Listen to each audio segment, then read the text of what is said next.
ကျောင်းစာမွဲကြလို့ပဲဖြစ်ဖြစ်စာမရလို့ဆရာမကနေပြီးတော့မိဘကိုခေါ်ပြောလိုက်ရင်မိဘတွေဘာလုပ်မလဲပေါ့အရင်ဆုံးဘာဖြစ်လဲဆိုရင်အိမ်ရောက်တာနဲ့အကြောင်းထားထားတယ်ဘာဖြစ်လို့တေချာမလုပ်တာလဲတော်ပြီနင်စော့တာကြီးရက်နင်စာပို့လုပ်ရမယ်ဒီတိုင်းဆက်လုပ်ရင်စာမွဲကြမယ်မိဘတွေပြောတာမမားပါဘူးဒါပေမဲ့ပြန်စဉ်းစားကြည့်မိဘတွေအရင်ဆုံးလုပ်တာပါလဲဆိုရင်โอเคငါကျူရှင်ခေါ်ရမယ်အဲ့တော့ငါတရုတ်စာအားနေတရုတ်စာခေါ်မယ်အင်္ဂလိပ်စာနဲ့အင်္ဂလိပ်စာခေါ်မယ်တရုတ်တင်ချာနဲ့တင်ချာခေါ်မယ်ဘာလုပ်လိုက်လဲဆိုရင်ကျောင်းမှာအားနေပြီဆိုတော့ ਨੇ စာပြန်ခေါ်လိုက်ပြီကျွန်တော်နောက်တစ်ခုပြန်မေးကြည့်မယ်အားလုံးလဲလူကြီးတွေပဲပေါ့နော်မိဘတွေပြန်ကြည့်ကြည့်ကိုတိုင်း9 to 5အလုပ်လုပ်တယ်ဗျာ5 to 9ကိုနောက်အလုပ်တစ်ခုခိုင်းမယ်ဆိုမိဘတွေပျော်လားကလေးလည်းပြန်စဉ်းစားကြည့်မနက်9 နာရီကနေညနေထိစာတင်တယ်ခိုက်ကိုပြန်တင်ခိုင်းနေဆိုတာအဲ့ကလေးကိုဘာလုပ်နေရလဲဆိုရင်နှိပ်စက်နေရတယ်အတူတူပဲကျွန်တော်ပြောချင်တာကဘယ်လိုလဲဆိုရင်ဒီပြဿနာတစ်ခုဖြစ်လာပြီဆိုရင်ချက်ချင်းတုံ့ပြန်မှုကတော်တော်လေးလွဲနေတယ်အဲ့တော့ပြန်စဉ်းစားကြည့်အောင်ကလေးကဘာကြောင့်မလို့ဒီဘာသာရက်ကိုမရတာလဲဆိုတော့ဒေချာမစဉ်းစားဖြစ်ဘူးတကယ်တမ်းစာတော်တဲ့လူပဲဖြစ်ဖြစ်စာညံ့တဲ့လူပဲပေါ့နော်သူတို့အတွင်းထဲကလိုချင်တဲ့စိတ်နဲ့လုံးမှပဲရတယ်မိဘကဘာဖြစ်လဲဆိုဘလောက်ပဲကျူရှင်ပဲထားဘာတွေပဲလုပ်ကလေးကရင်ထဲမှာမလှုပ်ချင်ဘူးဆိုရင်ဘလို့မှစာမတော်လာဘူးသူ့ရဲ့ကိုယ်ပိုင်ဆန္ဒကဒါကိုလှုပ်ချင်တယ်ဆိုတဲ့ဟာမဖြစ်လာဘူးဆိုရင်ဘလောက်ပဲတွန်း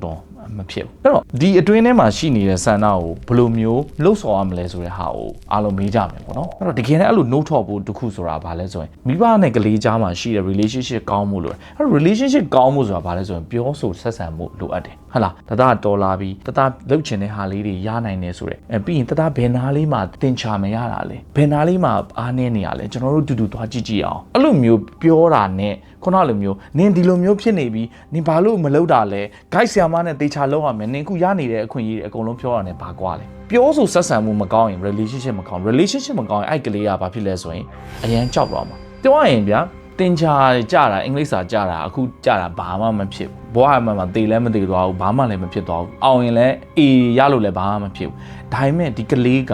အမေကလည်းသူ့ကိုစူတယ်ကျောင်းကဆရာမလည်းစူတယ်ပြီးွားရင်ကျွန်တော်ဘာဖြစ်လဲဆိုရင်စားကလည်းခတ်တယ်ဆိုရင်အဲ့ကလေးရဲ့စိတ်ထဲမှာငါဒီညံ့တာပဲငါစာမကောင်းငါ့ဘာမှမချစ်ကြဘူးဆိုပြီးတော့ကိုတိမ်ငယ်စိတ်ဝင်သွားတာပို့ပြီးအစိတ်တောက်ကြီးတယ်အဲကြောင့်မလို့ကိုယ့်ရဲ့မတိခြင်းကြောင့်မလို့စူလိုက်တာဆဲလိုက်တာပြောလိုက်တာတခုကကလေးမှာတန်ဟာအကြီးရှိနိုင်တယ်တချို့ကလေးတွေဆိုဘာမှပြန်မပြောတော့ကိုဘာဖြစ်လဲဆိုရင်မြုံသွားပြီအဲ့လိုမျိုးကလေးတွေအများကြီးပဲယုံကြည်မှုဘယ်လိုရှိလာမလဲကလေးတယောက်ရဲ့တင်ယူခြင်းစိတ်ကိုတတ်လိုက်တာနဲ့တူတူပဲကလေးရဲ့ယုံကြည်စိတ်ကိုတတ်လိုက်တာနဲ့တူတူပဲကိုယ့်ရဲ့ပြောဆိုဆက်ဆံမှုကကလေးဘွားတစ်ခုအတွက်တောင်ပြောင်းသွားနိုင်တယ်အဲကြောင့်မလို့ပြောဆိုဆက်ဆံမှုကအရန်အရေးကြီးတယ်အဲ့တော့ဇွတ်မလှုပ်ဖို့အရေးကြီးတယ်မိဘတွေအနေနဲ့ကိုဖြစ်ချင်တဲ့ဆန္ဒကိုရှေ့ရှုပြီးတော့ကိုယ့်ရဲ့စုပ်ချက်အမဲတွေကိုကလေးရဲ့ဘဝကိုမချဲလိုက်ဖို့အရေးကြီးတယ်ဒါတွေကဘာဖြစ်လဲဆိုရင်မိဘတွေ communication ပြဿနာတက်နေတာအများကြီးပဲရှိရောနော်အဲကြောင့်မလို့ကိုယ့်ကလေးစာမလုပ်ဘူးဆိုရင်တေးချစ်ချာလေးပြောဆိုဆက်ဆံမှရမှာပါဘယ်တော့မှရင်ထဲရမလိုက်ဘယ်တော့မှမရအောင်ကလေးနဲ့နီးစပ်အောင်အရင်လုပ်ပြီးမှပြုပြင်တာလုပ်ပါအဲကြောင့်မလို့ connection အရင်လုပ်ပါပြီးမှ correction လုပ်တင်ပါတယ်